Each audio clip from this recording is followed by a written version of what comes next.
So this PHP tutorial is going to be on, first of all, the importance of commenting your code, and second of all, how to do it if you don't know already. Now, I've created this short program. This tutorial won't cover how to create this program, but essentially what this program does is it splits up a name into parts. So for example, if I was just to type my first name, Alex, I receive the result part 1 of name is Alex. If I was to type, say, my first name and my surname in, I get part 1 of the name is Alex and part 2 of the name is Garrett.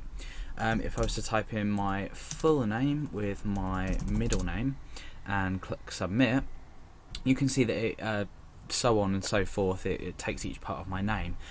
This basically just takes spaces between the characters and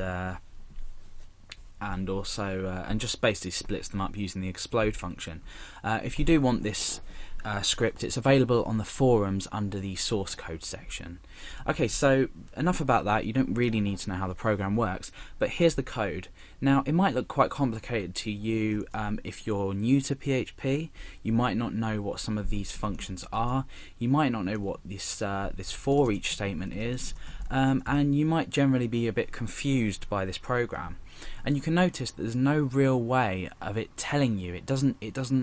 It's not easily viewable of what it is. Now, this is the importance of commenting when you're writing your code. If someone else, for example, say takes over your code, they want to quickly be able to find out how it works and which parts do what.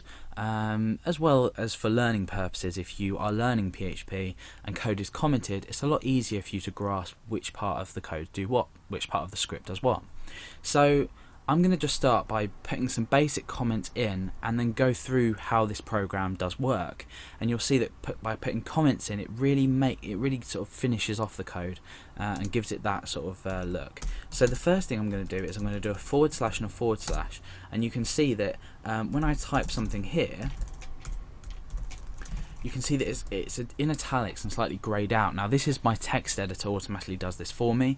Different text editors will format things in different ways, but mine makes the text grey and is in italics. So the first thing I'm going to do is say set variable num to 1 or to value 1. Okay. So we immediately know what this does. Now, you can also do inline commenting, and by inline commenting I mean if I wanted to comment here, as long as the line has finished, which the line has on this start of curly bracket, I can type my comment here. So I'm going to write, it's probably better to do it above in this instance, but just by example I'm going to show you here. So if name exists and then form submitted. So the form must have been submitted for this to exist. And then what we do is we grab, I'm actually just going to change this to lowercase, it tends to look a lot better. We're going to grab the posted variable name and apply security. Because HTML entities will basically convert your HTML tags and things into entities, so it's displayed on the web page rather than executed or rendered, if you like, as HTML code.